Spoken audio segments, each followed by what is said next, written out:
This is a preview for Fallen Angel, a 2D action RPG where you play as the big guy Lucifer himself, fighting his way through the various realms of heaven to try and get all the way up to the very tip top and find that big golden throne at the end. Now, this is a full-on story-driven action RPG, by which I mean this isn't a roguelite or a roguelike or anything like that you don't start over when you die. This is a campaign story-based thing from beginning to end, so it is actually in a more classic style of action RPG. You could say, things like Titan Souls, Bastion, Transistor, things like that, Hyperlight Drifter, that kind of style is what we've got going on here. It's got this pretty chunky pixel art style that has a pretty impressive amount of detail in it. Honestly, there's quite a bit of detailed design, especially in the enemies and the like, which, you would expect because this game goes for the classic interpretation of angels and the like, so they're terrifying looking with lots of eyes and wings and sometimes tentacles.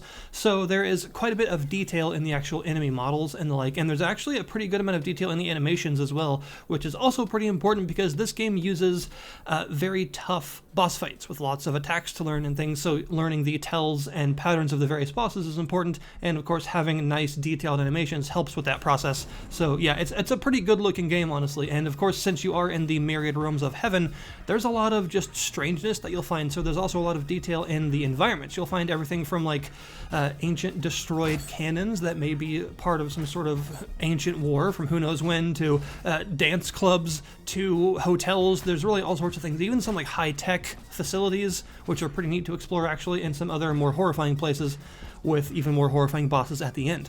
I really like the art style that it goes for because I think it gets the overall point across pretty well. It allows a good amount of detail in the enemies and the places while still having a good amount of color and personality and things while being 2D. So it's a nice art style, I think, for what they're actually going for. It gets the point across that you are in an otherworldly realm and there's going to be some reality-breaking things that you're going to find and some unexpected random bits, again, like this dance floor area that just sort of serve to make the whole place a lot more colorful and interesting and varied.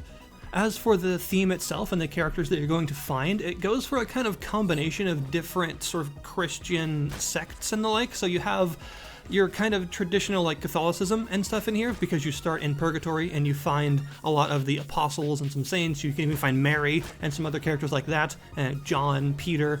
And it also goes for a little bit of like Jewish Kabbalah and stuff in there too. Like for instance, you have a skill tree and you can find these stones that give you access to your skill tree, and the stones have the Jewish Sephiroth on them.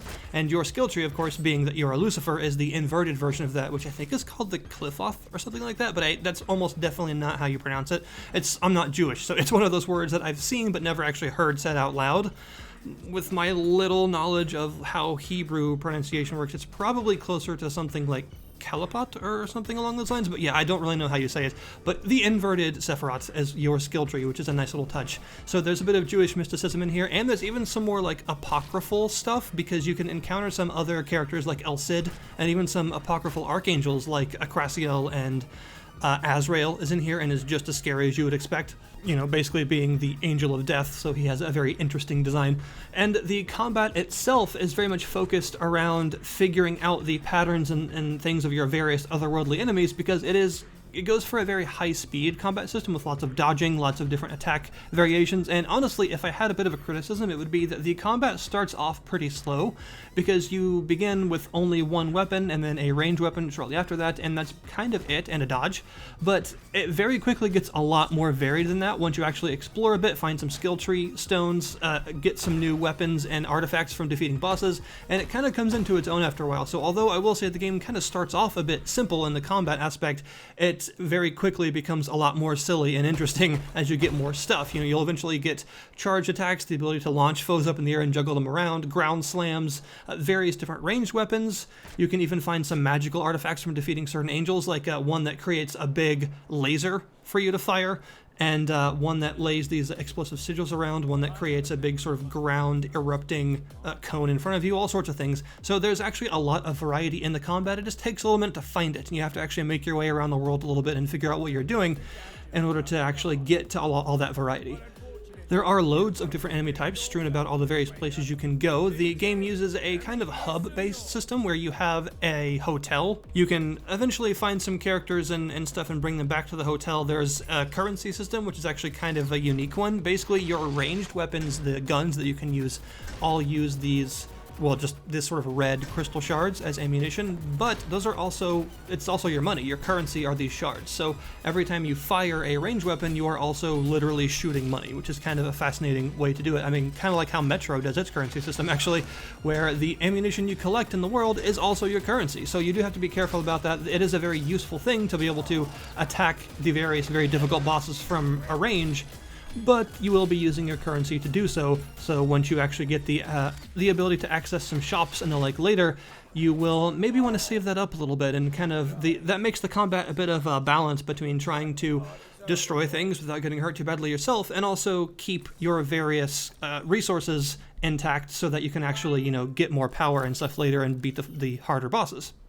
As I mentioned, the combat definitely comes into its own once you start getting these artifacts. One of the earliest ones that you can get is by fighting King Nebuchadnezzar, of all people, who is a sort of bird creature in this case. I'm not entirely sure what the reasoning for that is, but that's what he is. And he drops a ring that makes it to where you can no longer use healing items. There are consumable healing items all over the place that restore one segment of your health instantly, but if you wear this ring, you can no longer use them. However, attacking leeches HP, so you can heal yourself by attacking enemies, and ever since I found that ring, I have had it equipped non-stop because I found it to be a really useful, really satisfying way to actually go through the combat, given that it's a very high-speed combat system with lots of aerial attacks and combos and artifacts and range weapons and everything. It kind of made sense to just be as aggressive as possible, so I've actually found it really enjoyable to keep that artifact equipped and just smack things to heal myself. And it does make the boss fights a little bit more difficult because you don't have that immediate heal. You have to kind of hang back a little bit and try and damage them, but it does proc on every form of damage, including the magical artifacts and things, and not just your melee hits, so that's cool. As far as the exploration goes, you'll find these statues in various places that save your game whenever you go up to them, and you can smack them to fast travel to any of the other statues that you have found so far. So the game does have an almost Metroidvania-esque amount of exploration to it. There are actually a lot of areas. The game world, Heaven, is pretty large, and there's a lot of different places to go, some of which have other puzzles, environmental puzzles for you to solve, the gathering of keys to unlock special doors, and things like that. So you will be doing a lot of exploration. Exploration is definitely rewarded in this game by finding some of those key items, by finding optional side bosses that drop some really cool artifacts for you, and even by finding these challenge areas that you're seeing right now, which involves wave after wave of increasingly difficult enemies that will eventually cause this sort of red chest to drop some sort of special weapon or artifact. I got one of those that allows me to attack faster. It just hastens all of your attacks, which is super useful in a game that is so aggressive and fast.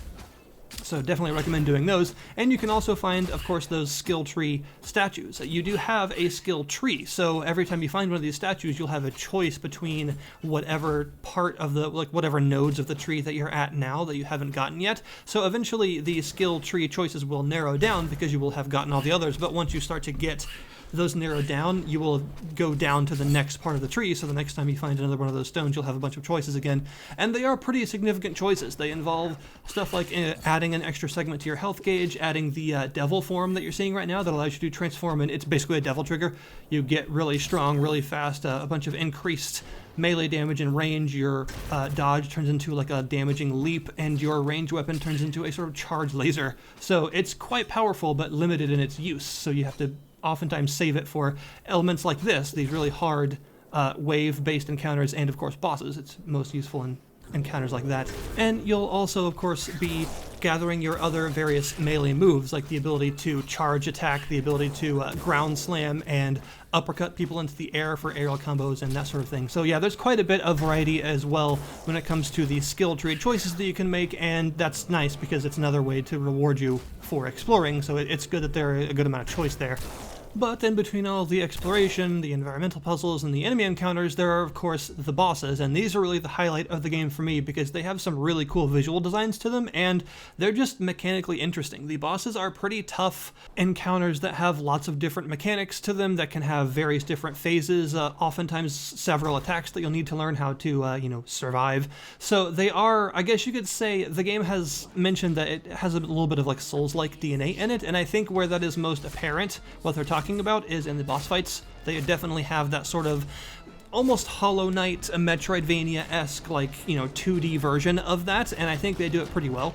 the bosses are a lot of fun, and they're just so visually neat, you know, because you're talking about archangels and some other like apocryphal creatures, and they just have some really neat visual design. That's what really makes them the highlight of this game for me. They are the most fun aspect because of all the stuff they have to learn, because of how mechanically varied they are. I mean, there's a boss fight with an angel on a dance floor, so that should tell you pretty much everything you need to know.